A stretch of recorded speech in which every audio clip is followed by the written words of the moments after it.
Can I just express to you something? I recorded this entire podcast, literally an hour long, and disappeared. I kid you not.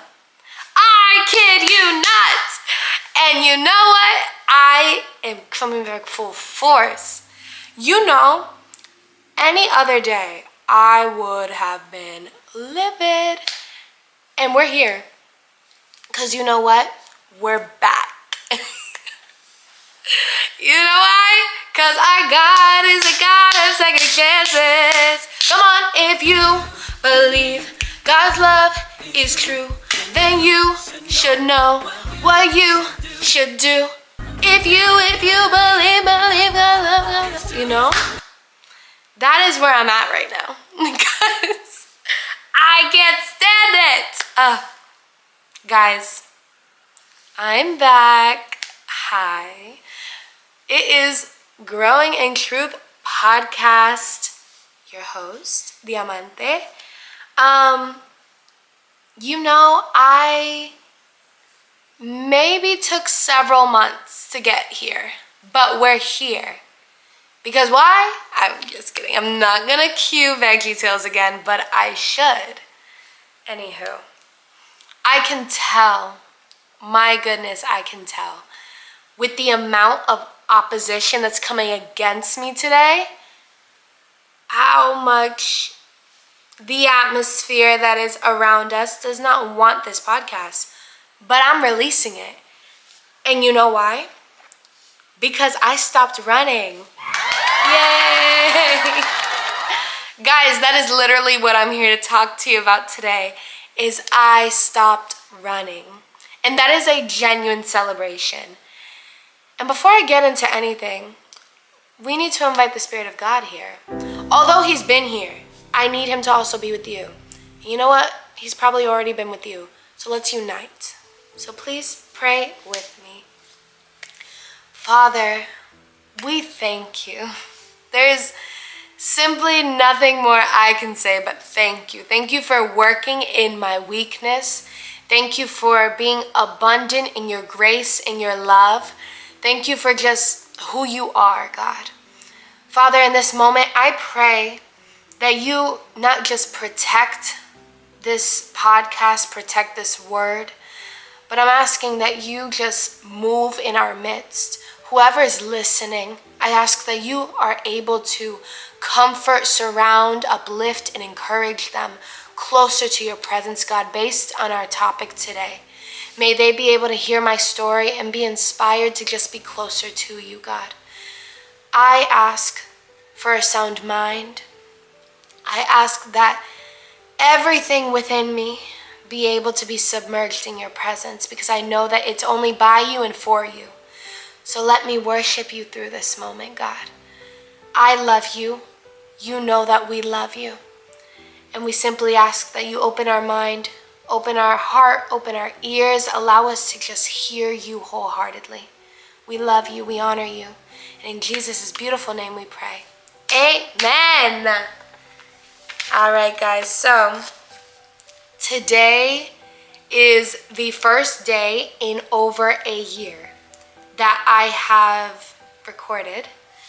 And I have to be very genuine with you in that I elongated my process of not recording with the shame and guilt that I felt, the abundant shame and guilt that I felt. I knew that God was calling me to do this.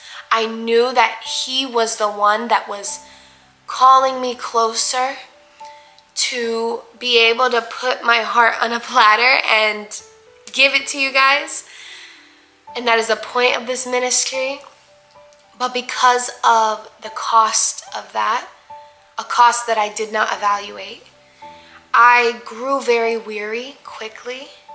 And shamefully, I battled with a lot of doubt, a lot of distractions, a lot of reaching out for the wrong things to fill me, and wasting away as I knew that I was in disobedience. Now, when people hear this, their first thing is sin. No, guys, I was not deliberately in sin, but I was in a form of sin, which is knowing better but not doing better. And I really, to be very truthful, I dwelled in insecurity. I was so insecure about speaking here, about putting my heart in front of you, not knowing how you would take my weaknesses, not knowing who would be able to hear me, all these things. And God was just so quick to say, I'm willing to work with you. Let me do the heart surgery. Let me work within you. Let me go before you. Let me speak for you.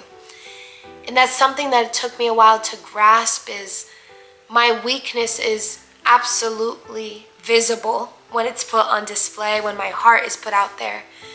But that all the more gives glory to God, so that He can be the one who speaks on my behalf, who does all the rest that I can't do. And that is to push you, to encourage you, in that the areas that you feel too weak to glorify God in, let those areas be the exact thing that you allow Him to submerge Himself into, so that He can glorify Himself. Because what is faith really, if there's an explanation for doing things by human effort? If there is a justification by human strength, then what's the point of Him being greater? What's the point of Him being all-knowing and all-powerful? We need to learn to look at our weaknesses as an opportunity for Him to glorify Himself. And that is something that I got so caught up in, was I'm just not strong enough. I'm not fit for this. Why did you call me? And the audacity to use my weakness to name God a liar is simply the enemy. So it's almost like He tied a knot around my ankle, and then I went ahead and spun in circles. I tied myself up, and then that is what elongated this moment of obedience. But thank God that He gives second chances, and thank God that in the moments that I was so inconsistent with Him, He stayed consistent with me, and He kept calling me by name. He kept shoving this verse in my face. Our main verse, if you don't already know, is Psalm 145:18, that says, "The Lord is close to all who call on Him, but all who call on Him in truth." Because we know that growing in truth is the only way to be intimate with Him and the only way to be vulnerable with Him. Man, I had that verse in my face so many times within these past several months. There were days that I would put instrumentals, random instrumentals. I'm telling you, they're not even from the same account. And I would put them on my TV, and I look, sometimes they'll give you verses.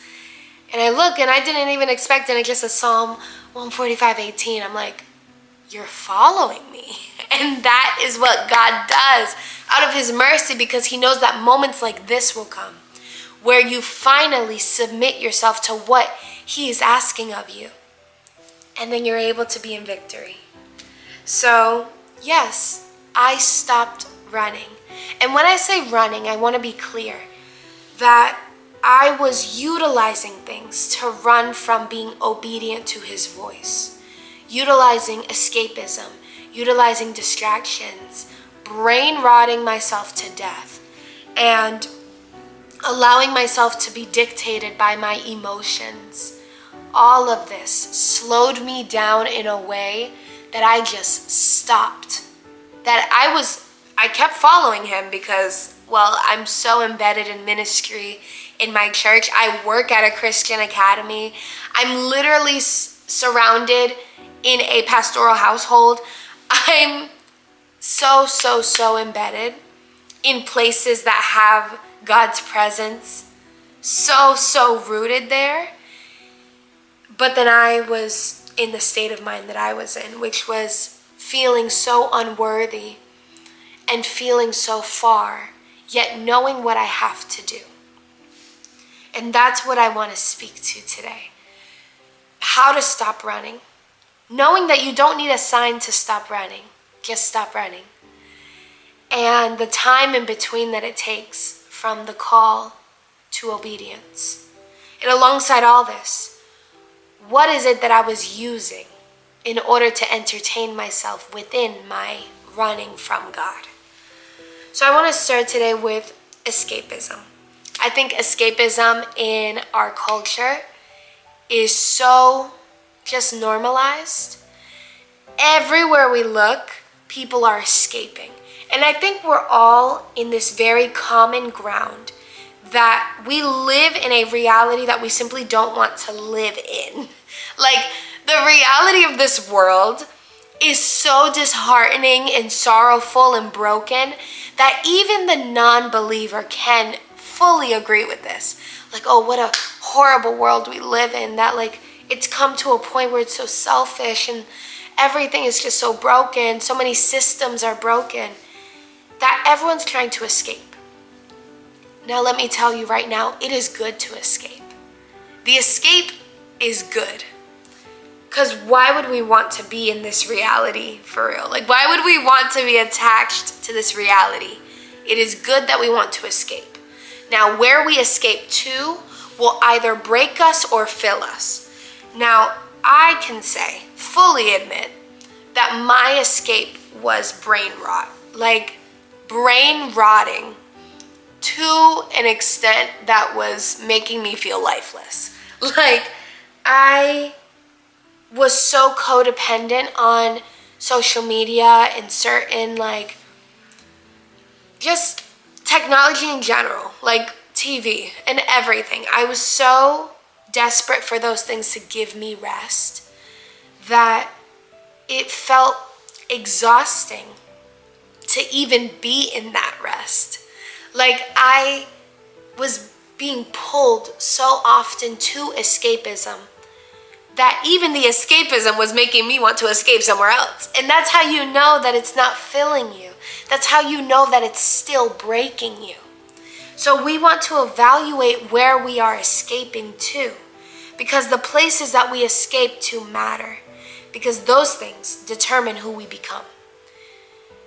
In a way, escapism is our seeking out of rest and comfort, because we live in a life that we have to work, that we have to do these things, and we're so tired all the time.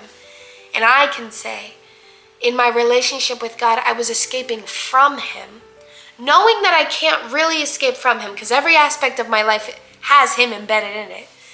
But my heart was trying to escape from Him, knowing that I had to be obedient to this, knowing that there are other things He's calling me to that I had to be obedient in. And I didn't want to have that conversation because I didn't feel that I was good enough. And let me tell you right now, the enemy will utilize your insecurity in order to tangle you up in a world of disbelief that will allow you to relinquish your call. The call that is over your life. Yes, you have the authority to be able to just let it go based on thoughts that are not even yours. And that is where I say an alert mind is what we need. Because when you're constantly escaping in things that are temporary, the areas that are eternal, that God is calling you to, are going to feel so far from you that you're not going to bother giving it time. And then there's going to be fears of failure. And then this feeling of unworthiness, and then all these insecurities, and then the insecurities turn into doubt, and then the doubt can turn into bitterness and anger, and because then you're seeing people around you start growing, and it's like, but look at me, look at where I am, why did you call me if I'm this way? And it's just a mess. So let's start with where we are escaping to, and I'm asking you, where do you escape to? Because where you escape to will determine where you end up and how you end up walking this journey with God. 1 Thessalonians 5:6 tells us, so be on your guard, not asleep like the others. Stay alert and be clear-minded. When we look at being on guard, not being asleep like others, we live in a world that is asleep. They are constantly falling asleep. Why would we join them in that? When being asleep is something that will make you hate being awake.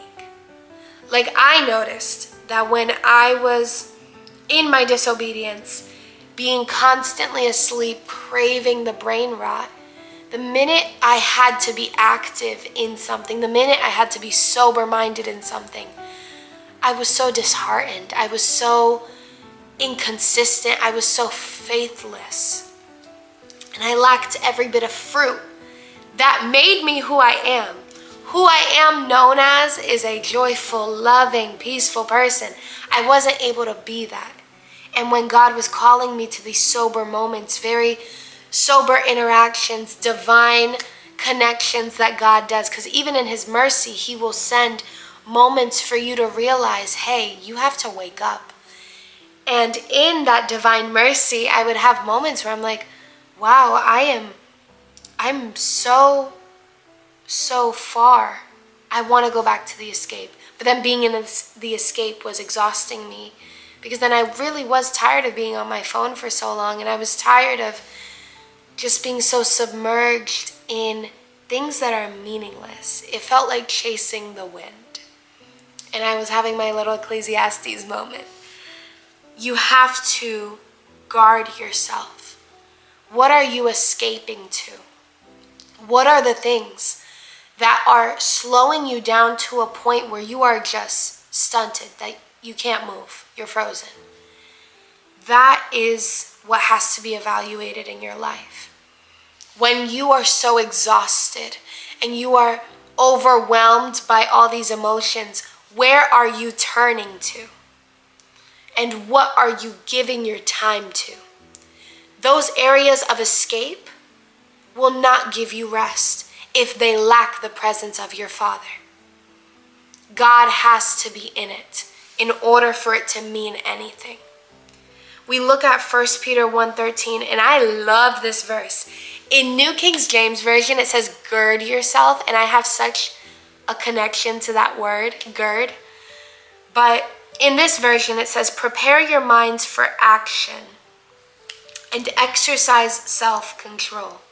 Prepare your mind for action and exercise self-control. This tells me self-control is found in discovering, escaping in God. When you escape in Him and seek out sobriety at all times, when you are saying, God, I want to be awake, God, I want to be present, you are seeking out self-control, a discipline that shows Him how you truly love Him. I'm going to tell you right now, we have a big problem with lacking discipline in how we love God. The way we love God is often very emotional.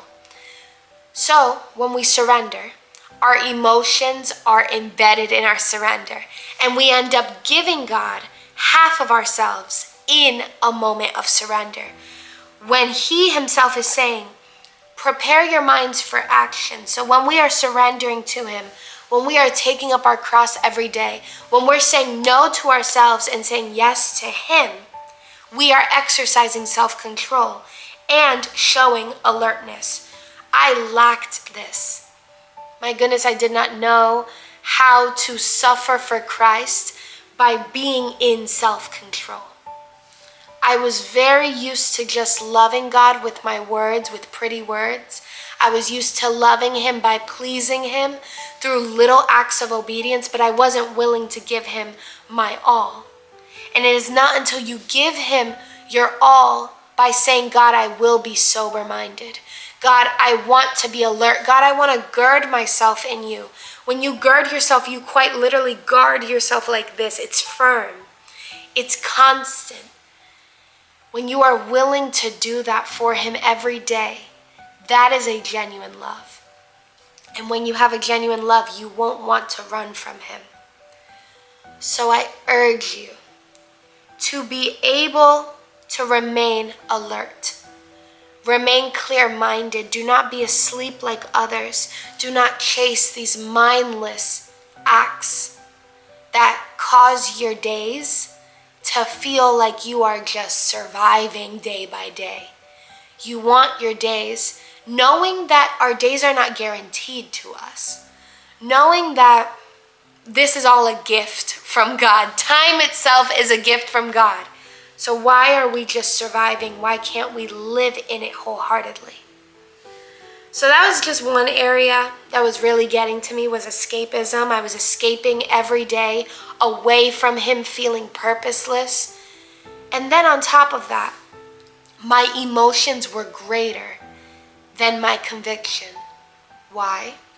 Because I was feeding my flesh through escapism. This all connects. When you are feeding only your emotions, how do you feed your emotions and your flesh? By always saying yes to yourself and never saying no. When you wake up in the morning and your first instinct is to grab your phone, say no. When you have maybe a group of friends that are really leading you down an incorrect path, because not many of us are being peer pressured and everything. Let's just say you're having a very ungodly conversation. You're gossiping, or you're speaking inappropriately, or you're just, whatever the case may be, you're giving in to what our fleshly desires. Say no to yourself. Say no. Even if you have to out loud say no and say yes to God. Say yes to him so that you aren't doing these meaningless surrenders, but you are actively chasing after him. You know how many meaningless surrenders I gave to him? How many times, and I'm going to explain this verse right now because it sits with me so well. Knowing how many times we tear our clothes in grief and we don't tear our hearts. When we look at Joel 2, verse 13 is primary, but verse 12 I want to start. It says, "That is why the Lord says, turn to me now while there is time. Give me your hearts. Come with fasting, weeping, and mourning. Don't tear clothing. Don't tear your clothing in your grief, but tear your hearts instead. Return to the Lord your God, for he is merciful and compassionate, slow to get angry, and filled with unfailing love. He's eager to relent and not punish." How many times do we not tear our clothes? What does this mean? We are humans of extreme. So when we are desperate for an answer, when we are desperate for an outcome, we chase it with an extreme. Example, if I were so tired of falling into sin, if I were so tired of a certain addiction, I'm like, you know what? And let's be specific so that I can get that out the way. Let's say you're deeply embedded in pornography. You're like, you know what? I'm throwing away my laptop. I'm done. I'm tearing my clothes. I'm gonna fast for 21 days because, Lord, I'm tired. I'm so tired. And I just wanna be with you. Give me more of you. Let me be obedient to you. We are so quick to speak a surrender that we don't really mean. When you tear your clothes, you take extreme measures to make up for disobedience. When you are truly surrendered under the hand of God, you allow his grace to run over you, to walk you into a renewed obedience. I believe that when we tear our clothes in obedience to God, trying to obey him, what we're really saying is, Lord, the little steps of obedience that I know I'm supposed to take every single day, it's a little hard for me. So I'm going to take these drastic measures and make these promises that I don't really mean, so that you recognize how passionate and how much I really do love you. Trust me that I don't really mean to be far from you. I don't know how it's to prove myself. You don't have to prove yourself. God knows the depth of your heart, and he knows how much a person truly desires him, How? By how much they're willing to be disciplined in him. The little acts of obedience every day, the saying no to yourself every day, taking up your cross every day, means more than your impulsive decision to fast for 21 days because you want to just break yourself from the things that are getting in the way between you and God. It is better to take out the weeds instead of just yanking on all the thorns and throwing them away, knowing that there's going to be a few thorns left over. You have to go day by day with your surrender. Make sure that your surrender is not impulsive. It is not filled with emotion. Give your emotions to God. Be genuine with him. Cry to him. In prayer, when you surrender to him, give him every thought. But the minute that you speak a surrender and you say, God, I want to give this to you. I want to do this. Make sure that grace has run over you first. We have this tendency of surrendering to God with a heart filled of condemnation. And when we do this, we surrender to him half-heartedly because our heart is filled of a grief that is from the enemy, that is filled of this disbelief that God paid any price that was worthy enough of truly fixing us. We have to learn to surrender in a way that is tearing our hearts. And when we tear our hearts, may we present it to God, saying, God, wash your grace over this. Allow me to feel your love so that I can make a sober decision. Do not make half-hearted surrenders that are filled of emotion and then forget about them the next day, because that shows such a faithlessness towards what our Father has done for us. He gave us the room to tear our hearts before him. He is so holy that he shouldn't even have to see the dirt in our hearts, but he wants us to tear our hearts before him. So don't tear your clothes. Don't tear your clothes and make these very rash choices and then make these false promises to God. God, if you do this, then I'll do this. God, I promise that this is the last time. Don't make false promises to God, surrendering to him in ways that your whole heart is not truly there. Let me tell you right now, a true surrender of God, washed over by grace, says, God, tomorrow, today, in this moment, I will start right now by saying no. No to what I want. No to what is easy. Let me just hear you and I will say yes. That is a true surrender. And yes, don't mishear me. Fasting is so incredible, guys. Fast more often. That's such a parentheses. Fast more often than you do. There are so many people I know that only fast on special occasions, like it's Christmas. No. Fast as much as you can. Like I'm saying weekly, bi-weekly, at least, even if it's for like an hour. Just fast. Be with him.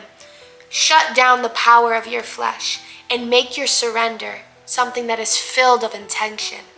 So that every day you can deny yourself.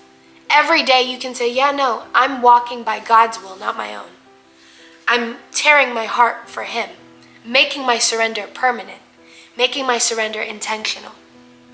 Because I'm telling you, it's going to be a lot harder to run from him, to be disobedient, and to avoid his voice when you are shutting down the power that you live in. We give so much authority to what we live in because it's very easy, because it's right here in front of us. But we have a very powerful God that is not very tangible, but he is all powerful.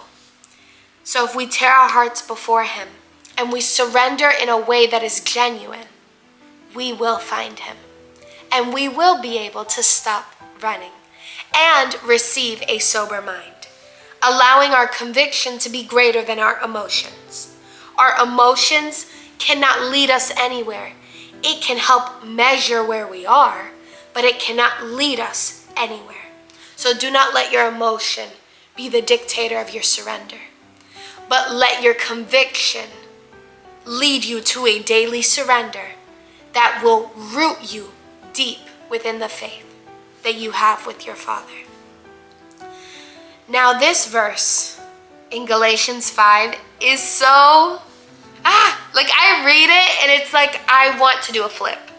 Like, oh my goodness, I'm gonna read it to you and you need to do a backflip. You are running the race so well. Who has held you back from following the truth? It certainly isn't God, for He is the one who called you to freedom. Backflip.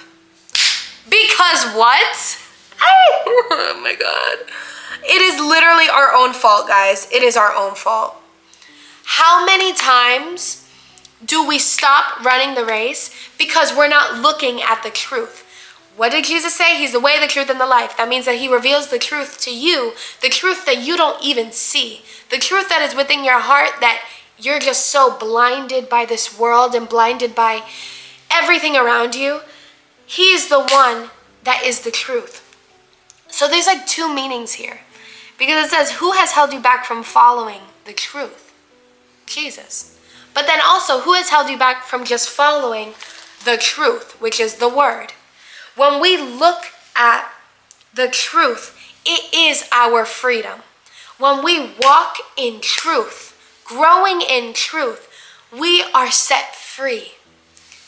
So I ask you now, when it comes to your convictions, when it comes to the things that you know God is telling you to do, the whispers that He is sending to you, how are you running the race with them? Is God whispering to you and you're just like, or are you so unaware of who He is that you can't even tell it's His voice? Let me give you a hint. And this is me figuring this out too. God's voice is so uncomfortable, but it's so right. When you hear Him, it is quite literally like, wow, I know that that's the right thing to do. Let me follow even though it feels so uncomfortable. His voice is not going to be easily followed. It's not going to be easy to obey, because it's going to require discipline and it's going to require a little bit of tugging. You're going to feel resistance, but you're going to have to push. That is how His voice works. Now, when your emotions are speaking to you and it's just your own voice, it's almost like you're falling into a bed. It's like, yes, that's what I felt. That's how you know. Don't listen to your voice. When your voice says, no, give yourself like 5 more minutes. Yes, that's the comfort I needed. Loving God truthfully and being disciplined in His voice is the minute you hear a conviction telling you to stop or go or wait or whatever it is, you're like, yes, okay. That was really uncomfortable, but yes, okay. That's all you have to do, guys. The whispers that come from God are not really hard to hear. They may sometimes be hard to obey, but they're not hard to hear. And God is always guiding us through His whispers. So I ask you, who are you obeying? Who is guiding you? Is it your emotions? Are you listening to your own voice all day, every day, telling you where to go? And then going to God, being like, wait, I feel like I'm supposed to be in a different place than this. Listen for His whispers. He will show you where to go. He will show you what to do. You need to listen for His whispers and not obey your emotions so quickly. Be reminded later in that chapter in Galatians 5, it talks about the two forces in us that are constantly fighting each other so that we're not able to carry out our good intentions. You have a real battle happening within you. Do not neglect that. There is a real battle of a part of you that is trying to run from God and a part of you that's trying to run to God. Now, how can we gain the strength to run to God? By listening to the convictions, listening to the little things that we have to obey day by day to get closer to the big acts of obedience that He's asking of us. Sometimes we get so overwhelmed by how far we feel from the promise, how far we feel from the things that we are trying to complete, the goals that we are trying to reach. But really, it's a matter of who's guiding you. Who are you listening to? If you're listening to a voice that has been so easy to fall into, you got to reevaluate. But if you're listening to a voice that you're willing to hear and you're willing to submit to, but you know it takes a little bit of bend, a little bit of push, and a little bit of discipline, listen for the Father, because that is Him.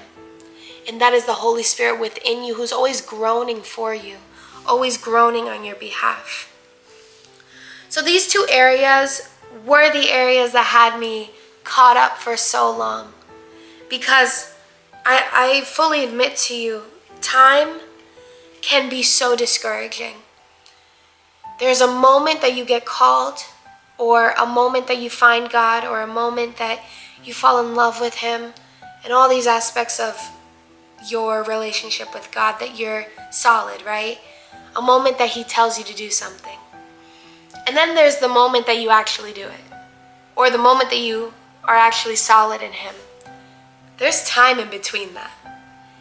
And I can say, there's a moment that He gave me this idea, this podcast, this name, all of it, 3 years ago, almost 4. And then there's the moment that I'm acting out in it.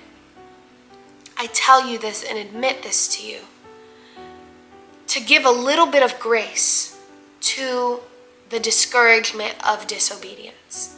Not that we victimize ourselves in our disobedience, because our God deserves the best of us. But you have to understand that your disobedience, even that will be used for good.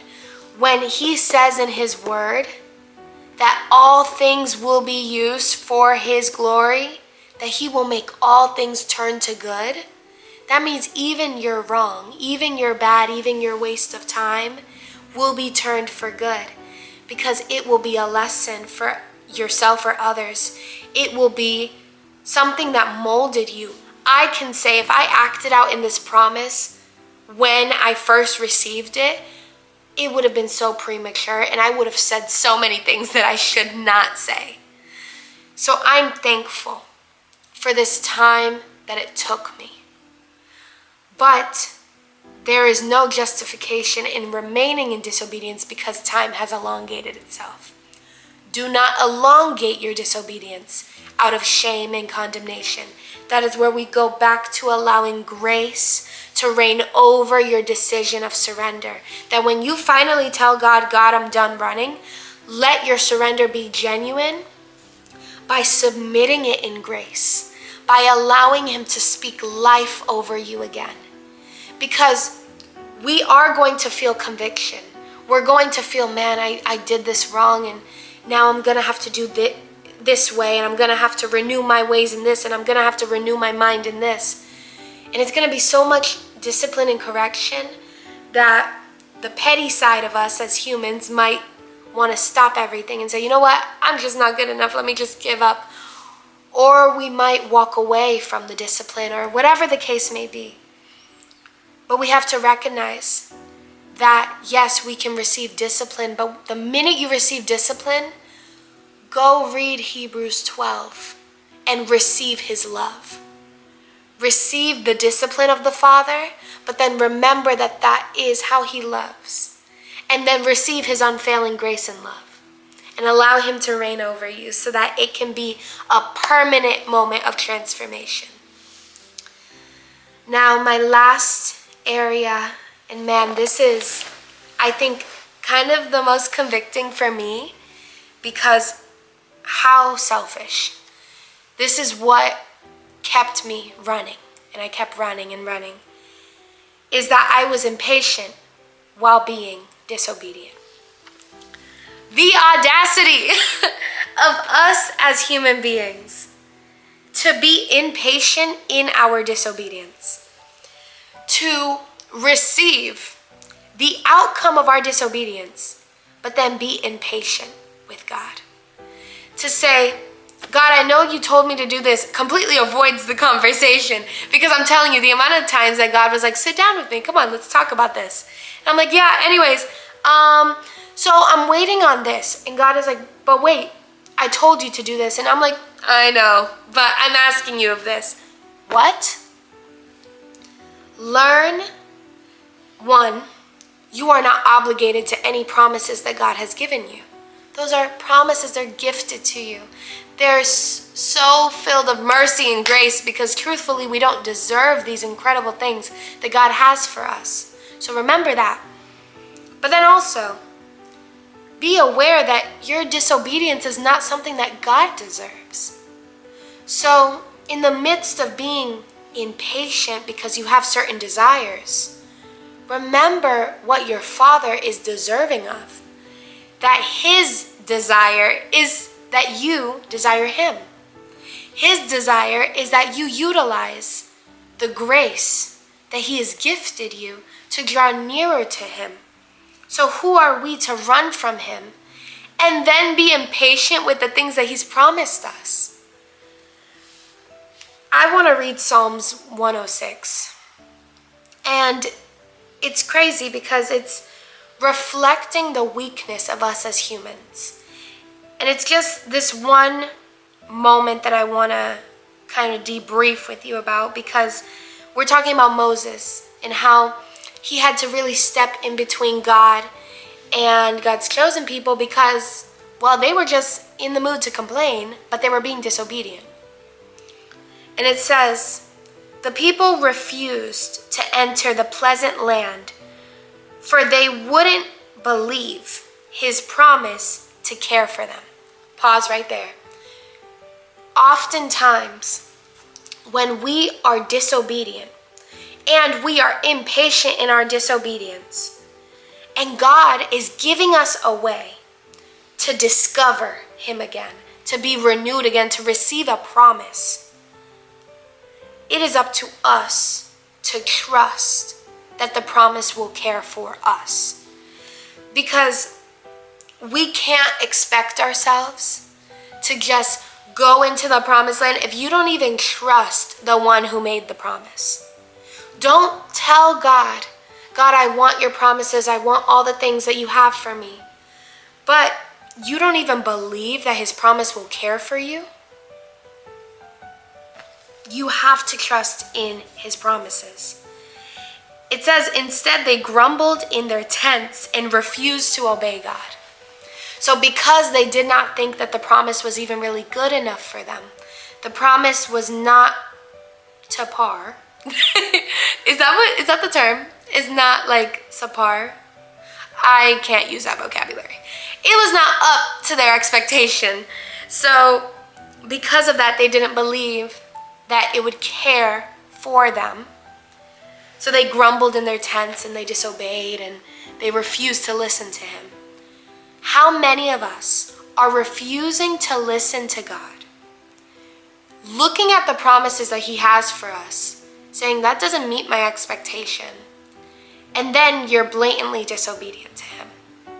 Blatantly walking away, waiting for His promise to meet your expectation.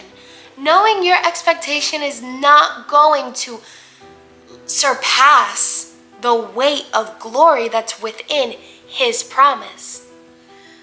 So before we complain and before we grumble in impatience, let's take a look at the fact that the promised land, His expectations are going to always surpass ours. We may have a certain desire that we look at the promised land and we're like, God, I don't see the thing that I like. I don't see the thing that I love. I'm telling you right now, guys, the way that things are planted will not be how it comes out to be, will not be how it is fruitful. God will tell us to plant dreams, and I'm going down this path, but I'm going there. God is going to tell you to plant dreams, to plant desires, to plant people the way that it is, the way that you desire it, the way that you see it, the way that your perspective sees it. expect those visions, the perspective that you have, to die. Because when a seed is put into the ground, it has to break out of its original form in order to grow. Your dreams, when you plant them in God, they are meant to break and then be renewed through his perspective. The moment you say, I want to do your will, Father. So again, don't give false promises and say, God, I'm willing to do your will. I'll do whatever you want. If the minute you see your dreams dying to yourself, to the way that you thought they were going to be, and then you start complaining, grumbling, saying, I'm not going to obey you, God, when it's going to come out better than how you planted it, maybe it's going to completely surpass your expectation. Now, maybe it's going to. So expect God to outdo you. Expect him to make the promise greater than anything else you could dream or imagine for. Close parentheses. I just had to say that. Because the amount of times we are disobedient because he didn't meet my expectation. I was about to say you don't meet his expectation every day. But that's petty. You have to accept grace as well. Knowing you don't meet his expectation for a good reason. Because he himself is pouring his strength into your weakness. So it's meant to be that way. But understand that his promises are greater than you. So do not be disobedient and impatient. Don't beg God for his hand, but you won't look at his face. I would feel so offended if someone was like calling my name, being like, give me something, but they wouldn't make eye contact with me. I'd be like, what did you ask for? Look at me, and then you can get what's in my hand. Let's start seeking his face before we seek his hand. Because then, the minute you make eye contact with your Father, I'm telling you right now, it is like all pride, all bitterness, all of it just dissipates. It disappears. It dissolves. All you have to do is look at his eyes. Look at his face. And I'm telling you right now, all that like disappointment and anger and pride that's holding you back from being obedient to God, it will die down. Because just looking at his face changes everything. And that brings me to Lamentations 3. I encourage you to read all of Lamentations 3 because my goodness, what is this chapter? It is the best soup ever. You read it. Oh my goodness, I'm just going to read you pieces. Before it was talking about everything I had hoped for from the Lord is lost when our expectations are not met. But let's keep reading. I will never forget this awful time as I grieve over my loss. Still grieving. Wait there. Yet, I still dare to hope when I remember this. The faithful love of the Lord never ends. His mercy never ceases. Great is his faithfulness. His mercies begin afresh each morning. The Lord is good to those who depend on him, to those who search for him. For it is good to wait quietly for salvation from the Lord. It's good to wait quietly. And hear this last part, guys. My goodness. If you don't take anything else from this, take this. And it is good for people to submit at an early age the yoke of his discipline. Let them sit alone in silence beneath the Lord's commands. Let us test and examine our ways. Let us turn back to the Lord. Are we able to wait? And are we able to walk in obedience? I ask you, what is your desire? What is your real desire? And how is his desire for you greater? How is his will for you greater? Sit with him. Let him evaluate you. Let him evaluate your impatience. Let him expose you to yourself. Because I'm telling you right now, that will slow you down real quick. When I was in the process of running from God, running from the call, being in all the things. And I'm being impatient because I'm like, but God, you've called me to do this. You told me to do this. Where's all the glory? Where's all the... But I'm not being obedient. Anyways. And God is like, what do you really care for here? Do you really love me? Or are you so focused on the promise? Do you really care for me? If you do, then you'll let your dreams die with me so that I can revive them to my standard, to my expectation, to my perspective of you. Because even the way that you see yourself is not going to get you to a very successful place. Because the way God sees you is the only way that you will be able to reach a life of fulfillment. A life that is wholeheartedly for Him. And a life that will fill you. So I end this by telling you, please grow in truth. Let go of the escapism. Let go of following your emotions. And let go of being disobedient and impatient. It is time to run to Him. Run into His arms with the truth. Knowing that we're going to receive the truth about ourselves the second we surrender everything wholeheartedly to Him. And I remind you of Psalm 145:18. The Lord is close to all who call on Him, all who call on Him in truth. But I also remind you of Jeremiah 29:13. That says, if you look for me wholeheartedly, you will find me. If you look for Him wholeheartedly, you will find Him. He will not forsake you when you're searching for Him. The minute you abandon all these other things that are not doing your life well, that are causing you to live far from Him, if you live in truth, He grants you the desires of your heart. Now hear me. The desires that eventually become planted and grow based on His will. Not just the random desires that you're asking for, but the desires that are according to His will. And I want to end with Psalm 139:23 and 27 that say, search me, O God, and know my heart. Test me and know my anxious thoughts. Point out anything in me that offends you and lead me along the path of everlasting life.